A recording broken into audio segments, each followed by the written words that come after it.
அன்பு தேவ பிள்ளைகளே, இயேசுவின் நாமத்தில் உங்களை வாழ்த்தி வரவேற்கிறேன்.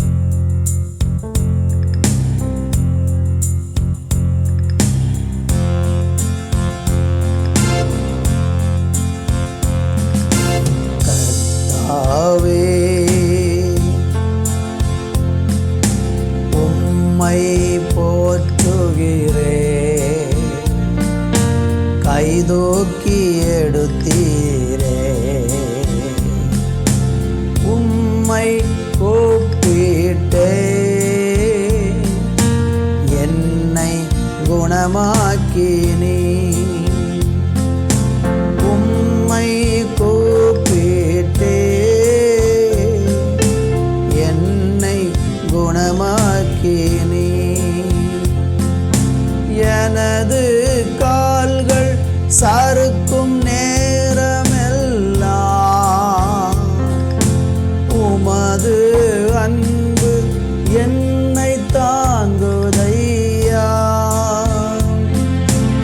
எனது கால்கள் சறுக்கும் நேரமெல்லாம் உமது அன்பு என்னை தாங்குதையா. கவலைகள் பெருகும்போது உம் கரங்கள் அணைக்குதையா. கவலைகள் பெருகும்போது உம் கரங்கள் அணைக்குதையா. கர்த்தாவே,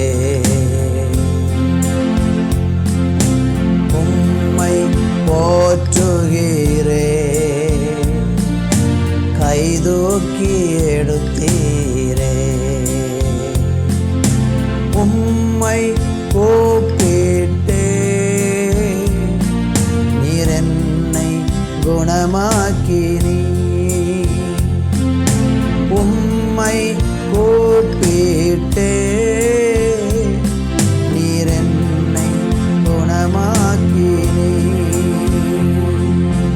உம்மை கூப்பிட்டே,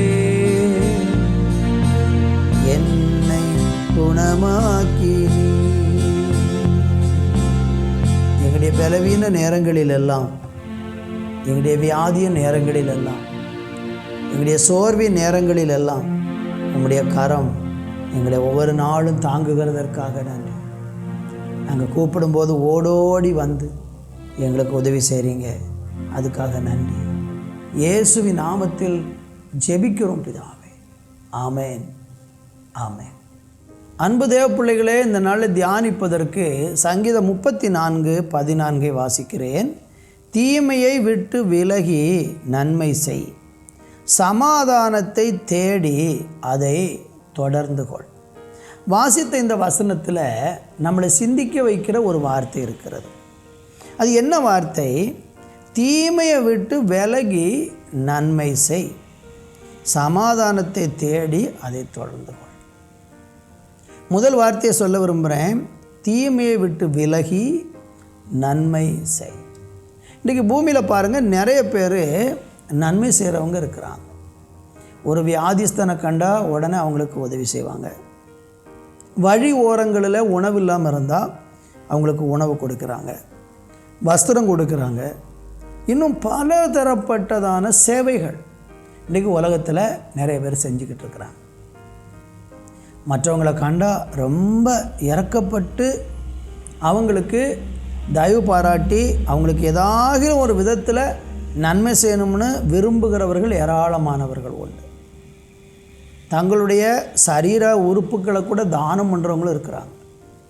இப்படியெல்லாம் இரத்த தானம் பண்ணுறவங்க, இன்னும் பல விதத்தில் மற்றவங்களுக்கு ஹெல்ப் பண்ணணும், மற்றவங்களுக்கு நன்மை செய்யணும் அப்படின்னு சொல்லி நினைக்கிறவர்கள் ஏராளம் உண்டு. அப்போ அவருடைய இருதயத்துள்ள எண்ணங்கள் என்னென்னா, நம்ம நன்மை செஞ்சால் நமக்கு நன்மை கிடைக்கும். அது சரியான சிந்தனை தான். நன்மை செஞ்சால் நன்மை கிடைக்கும். ஆனால் பைபிள் நமக்கு ஒரு காரியத்தை போதிக்கிறது. நம்ம ஒரு ஆளுக்கு நன்மை செய்வதற்கு முன்பதாக நம்ம தீமையை விட்டு விலகி தான் நன்மை செய்யணுமா. நம்ம ஒரு தவறுகளை பண்ணிக்கிட்டு நம்ம அடுத்தவங்களை கெடுத்து அல்லது மற்றவங்களுக்கு சில காரியங்களை விரோதமாக பேசுகிறது அல்லது தீமையான காரியங்களை செய்கிறது, ஏமாற்றி சம்பாதிக்கிறது, இதெல்லாம் செய்துவிட்டு நம்ம போய் நன்மை செஞ்சால் அதற்கு பலன் இல்லை. ஆனால் இன்றைக்கி மனுஷன் என்ன நினைக்கிறான், நம்ம எதாகிலும் தப்பு பண்ணி 4 பேரை ஏமாத்தினா அல்லது எதாகிலும் குறுக்கு வழியை சம்பாதிச்சா அதில் கொஞ்சம் தொகையை கொண்டு போய் ஏழைகளுக்கு சாப்பாடு போட்டாச்சுன்னா நமக்கு நம்ம செஞ்ச தப்பு அது மறக்கப்படும், மன்னிக்கப்படும்னு நினைக்கிறேன். அது ஒரு நாளும் மறக்கவும் படாது, மன்னிக்கவும் படாது. நம்ம செய்கிற தீமையை நம்ம செய்கிற நன்மையை கொண்டு வெல்ல முடியாது. தீமையை செய்து கொண்டே ஒரு மனுஷன் நன்மை செய்கிறான்னா அவன் செஞ்ச தீமை அவன் செய்கிற நன்மையினால் அது சரி செய்யப்படாது. பைபிள் சொல்லுகிறது, தீமையை விட்டு விலகி அதுக்கப்புறம் நீ நன்மை செய்ய, அப்படி செய்கிறது உனக்கு ஆசீர்வாதங்கிறார். 21 வசனத்தில் பாருங்கள், தீமை துன்மார்க்கனை கொல்லும். பாருங்கள், தீமையினுடைய விளைவு என்ன? அது துன்மார்க்கனை கொல்லுமா? நம்ம செய்கிற தீமை துன்மார்க்கரை கொல்லுகிறது. என்னை கேட்கிற அருமையானவர்களே, ஒரு மனுஷன் தீமை செய்துக்கிட்டே துன்மார்க்கமாக இருக்காம்னா அது அவனுக்கு அழிவுக்கான வழியாக இருக்கிறது. உங்கள் வாழ்க்கையை யோசித்து பாருங்கள். நீங்கள் நன்மை செய்கிறீங்க, வரவேற்கத்தக்கது தான். ஆனால் தீமையை விட்டு விலகிட்டு நன்மை செய்கிறீங்களா? இன்றைக்கி பாருங்களேன், நிறைய கடவுளுக்கெல்லாம் கொடுக்குறேன்னெல்லாம் சொல்லி என்னெல்லாமோ மக்கள் பண்ணுறாங்க.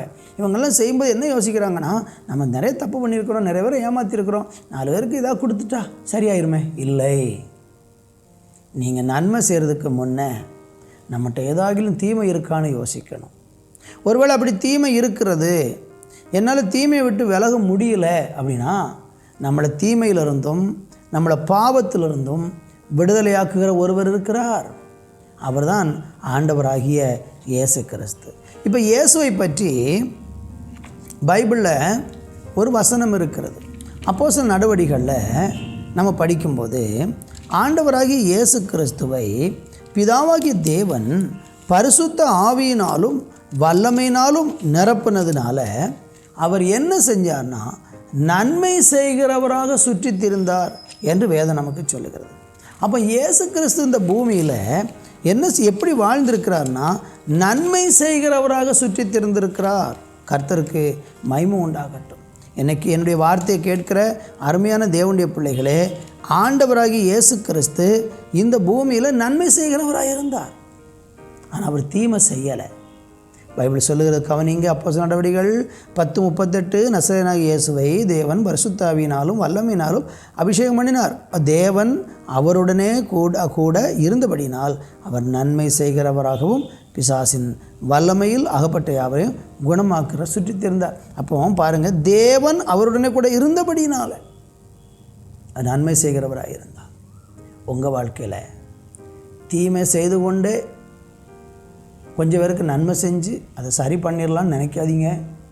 அது நம்முடைய வாழ்க்கையை ரொம்ப பாதிக்கும், சந்ததிகளை பாதிக்கும், தலைமுறைகளை பாதிக்கும். அதனால் இன்றைக்கே தீமையை விட்டு விலகுங்க. இயேசு அண்டைக்கு வந்தால் உங்களை எல்லா தீமையிலிருந்தும் ஒரு விலைக்கு காப்பார். ஒப்பு கொடுப்பீங்களா? நல்ல பிதாவே, தீமையை விட்டு விலகி நன்மை செய்து சமாதானத்தை பெற்றுக்கொள்ள ஒவ்வொருவருக்கு கிருபை செய்யும். இயேசுவின் நாமத்தில் பிதாவே, ஆமென், ஆமென்.